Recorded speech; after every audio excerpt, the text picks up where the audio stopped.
واقعہ یہ ہے کہ اس موقع پر جو کچھ میں کہنا چاہتا تھا، مجھ سے پہلے حضرات علماء کرام اس میں سے بہت سی باتیں اس طرح فرما چکے ہیں کہ مجھ سے زیادہ بہتر انداز میں آپ تک پہنچ چکی ہیں۔ وقت بھی کافی ہو چکا ہے اور آپ حضرات کا صبر و ضبط کا امتحان زیادہ لینا بھی مناسب نہیں، اس لیے بہت اختصار کے ساتھ دو تین باتیں عرض کروں۔ اللہ تبارک و تعالیٰ اپنے فضل و کرم سے اپنے رضا کے مطابق اخلاص کے ساتھ کہنے کی توفیق عطا فرمائے۔ سب سے پہلے تو اس بات پر اپنی مسرت کا اظہار کہ الحمدللہ اس ملک میں رابعہ اسکول اور اس جیسے بہت سے تعلیمی ادارے اللہ تعالیٰ کے فضل و کرم سے قائم ہو گئے ہیں۔ میں سب سے پہلے سن 1978 میں اس ملک میں آیا تھا اور اس وقت کی جو فضا نظر آئی تھی اس میں اپنی پہلی اور آخری تقریر میں نے اپنے مخاطب حضرات سے یہ درخواست کی تھی کہ اس ملک میں اور ہر اس ملک میں جہاں مسلمان اقلیت میں ہیں، مسلمانوں کے مستقبل کا تحفظ اس کے بغیر ممکن نہیں ہے کہ مسلمان اپنے تعلیمی ادارے خود قائم کریں۔ بہت سے ملکوں کے اندر سنڈے اسکول ہوتے تھے کہ اتوار کے دن بچے آ کر وہاں کچھ دینی معلومات حاصل کر لیتے تھے۔ بہت سی جگہوں پر اب بھی ہیں، شام کے وقت میں ایوننگ کلاسز ہوتی ہیں اور اس میں کچھ دیر بچے آ کر پڑھ لیتے ہیں، لیکن حقیقت یہ ہے کہ وہ سنڈے اسکول ہوں یا ایوننگ کلاسز ہوں، وہ بچہ جس اسکول میں پڑھ رہا ہے، ریگولر پڑھ رہا ہے، اس میں اس نے 6 گھنٹے یا 8 گھنٹے جو کچھ سیکھا ہے یا جس قسم کی فضا کا اثر اس نے قبول کیا ہے، وہ شام کو آ کر کسی ایوننگ کلاس میں اس اثر کو دھو نہیں سکتا، بلکہ بسا اوقات بچوں کے ذہن پہ یہ تاثر قائم ہوتا ہے کہ یہ تو وہ مضامین ہے جس نے مجھ سے میری چھٹی چھینی ہے، وہ سنڈے اسکول ہو یا ایوننگ کلاسز ہو۔ لہذا 1978 میں نے جو گزارش کی تھی وہ یہ تھی کہ بھئی خدا کے لیے یہاں اپنے تعلیمی ادارے قائم کیے جائیں۔ اس وقت یہ بات ایسی لگتی تھی جیسے کہ صحرا میں ایک بات کہہ دی گئی اور بظاہر اس کے پورا ہونے کا کوئی امکان اسے نظر نہیں آتا تھا کہ مسجدوں کا کال پڑا ہوا تھا تو چاہے کہ کوئی اسلامی اسکول قائم ہو، لیکن اللہ تبارک و تعالیٰ نے اپنے فضل و کرم سے آپ حضرات کو یہ ہمت، یہ توفیق، یہ جذبہ عطا فرمایا، جس کے نتیجے میں الحمدللہ اب تقریباً ہر بڑے شہر کے اندر اور اب چھوٹے شہروں کے اندر بھی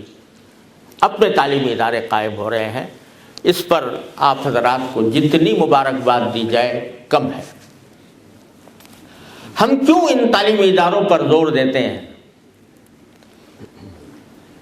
بات یہ ہے کہ جتنے بھی علوم انسان کے فائدے کے لیے مرتب اور مدون کیے گئے ہیں، اکثر وہ ہیں کہ ان میں سے کسی علم میں بذات خود کوئی خرابی نہیں ہوتی، بلکہ اگر اس کو ٹھیک طریقے سے پڑھا اور پڑھایا جائے اور سلامت فکر کے ساتھ اس کی تعلیم دی جائے تو وہ اللہ تبارک و تعالیٰ تک پہنچنے کا ذریعہ ہوتے ہیں۔ لیکن خرابی علم میں نہیں آتی، خرابی اس علم کے مرتب کرنے والے کی ذہنیت میں آتی ہے، خرابی اس کے پڑھانے والے میں آتی ہے، خرابی اس ماحول میں آتی ہے جس ماحول میں اس کو پڑھایا جا رہا ہے۔ سائنس اللہ تبارک و تعالیٰ تک پہنچنے کا بہت ہی مؤثر ذریعہ ہے، لیکن آپ دیکھتے ہیں کہ بہت سے وہ لوگ جو سائنس کے اندر اعلیٰ درجے کا کمال حاصل کیے ہوئے ہیں، وہ بجائے اس کے کہ اللہ تبارک و تعالیٰ تک پہنچتے، اللہ تبارک و تعالیٰ کے انکار تک پہنچ جاتے ہیں۔ تو بات کسی علم یا فن کے اپنے بذات خود خراب ہونے کی نہیں ہے، بات اس کی ہے کہ اس کو کون پڑھا رہا ہے اور کس طرح پڑھا رہا ہے اور کس ذہنیت کے ساتھ پڑھا رہا ہے اور اس کے لیے کیا ماحول تیار کر رہا ہے۔ چونکہ جو غیر مسلم تعلیمی ادارے ہیں ان کا خمیر ہی اس بات پر اٹھا ہے کہ وہ مادہ پرستی کے ماحول کے اندر وہ علوم پڑھائے جاتے ہیں اور اسی ماحول کے اندر بچے کی نشو و نما ہوتی ہے، اس لیے اس سے بچہ جب نکلتا ہے تو وہ دین بیزار ہوتا ہے۔ ہم جو اس بات پر زور دیتے ہیں کہ مسلمانوں کے اپنے اسلامی ادارے ہوں، اس کی وجہ یہ ہے کہ وہی علوم اگر صحیح ذہنیت کے ساتھ، صحیح جذبے کے ساتھ پڑھائے جائیں تو وہ اللہ تک انسان کو پہنچانے والے ہوتے ہیں۔ بات یہ ہے کہ علم حقیقت میں وہ علم ہے جو انسان کو اپنی زندگی کے مقصد سے روشناس کرائے۔ جو علم انسان کو یہ نہ بتا سکے کہ وہ دنیا میں کیوں آیا، اس کی زندگی کا مقصد کیا ہے، کہاں اسے جانا ہے اور اس کو اس دنیا کے اندر کس طرح زندگی گزارنی ہے، وہ علم نہیں، وہ جہل ہے۔ اللہ تبارک و تعالیٰ نے ہمیں جو سب سے بڑی اہم چیز عطا فرمائی وہ یہ کہ ہمیں اپنی زندگی کا مقصد بتایا۔ آپ دیکھتے ہیں کہ صدیوں سے یہ نظام چلا آ رہا ہے کہ انسان پیدا ہوتا ہے، بچہ ہوتا ہے، جوان ہوتا ہے، بوڑھا ہوتا ہے اور پھر آخر میں دنیا سے چلا جاتا ہے۔ کوئی آدمی یہاں ہمیشہ کے لیے نہیں رہتا۔ یہ اس بات کی علامت ہے کہ یہ دنیا اس کی منزل نہیں، یہ ایک سفر ہے جو وہ طے کر رہا ہے، اور کوئی سفر بغیر مقصد کے نہیں ہوتا۔ تو اگر انسان کو اپنی زندگی کا مقصد معلوم نہ ہو اور وہ یہ سمجھے کہ میں اسی طرح پیدا ہوا ہوں جس طرح جانور پیدا ہوتے ہیں کہ وہ بھی کھاتے ہیں اور پیتے ہیں اور سوتے ہیں اور مر جاتے ہیں، تو میرا بھی زندگی کا اس طرح کوئی مقصد نہیں ہے، تو پھر انسان میں اور جانور میں کوئی فرق نہیں رہتا۔ اللہ تبارک و تعالیٰ نے ہمارے دین کے ذریعے ہمیں یہ بتایا کہ تمہاری دنیا میں آنے کا مقصد کیا ہے، اور یہی وہ احساس ہے جو انسان کو جرائم سے، ظلم و ستم سے، حق تلفیوں سے انسان کو بچاتا ہے۔ آپ آج کی دنیا کے فلسفوں کا مطالعہ کریں تو لوگ اس پر بحث کرتے ہیں کہ دنیا میں جرائم کیوں ہوتے ہیں، حق تلفیاں کیوں ہوتی ہیں۔ کوئی کہتا ہے کہ اس کا سبب فقر و افلاس، کوئی کہتا ہے کہ تعلیم کی کمی، مختلف اسباب اس کے بیان کیے جاتے ہیں۔ لیکن اگر فقر و افلاس سبب ہو تو جہاں انسان کی دولت کا کوئی شمار نہیں ہے وہاں پر وہ جرائم ختم ہو جانے چاہیے۔ لیکن یہ آپ دیکھتے ہیں کہ جن ممالک کے اندر دولت کی ریل پیل ہے وہاں جرائم سب سے زیادہ ہے۔ اگر محض تعلیم کی کمی مقصد ہو تو جہاں تعلیم میں 100% تعلیمی شرح موجود ہے جن ممالک میں، وہاں جرائم ختم ہونے چاہیے، لیکن نہیں ختم ہوتے۔ تو جرائم کو ختم کرنے کا واحد راستہ یہ ہے کہ انسان کے دل میں یہ احساس پیدا ہو کہ میں کیوں اس دنیا میں آیا ہوں اور کس نے مجھے بھیجا ہے، اور مجھے اس کے بعد جا کر اپنی زندگی کا کہ ایک ایک عمل کا جواب دینا ہے۔ جب تک یہ علم حاصل نہ ہو اس وقت تک انسان کے دل میں ذمہ داری کا احساس پیدا نہیں ہوتا، وہ ایک اچھا انسان بننے کی پوزیشن میں نہیں ہوتا۔ تو مولانا رومی رحمۃ اللہ علیہ نے فرمایا مثنوی میں کہ جان جملہ علم ہا این است و این،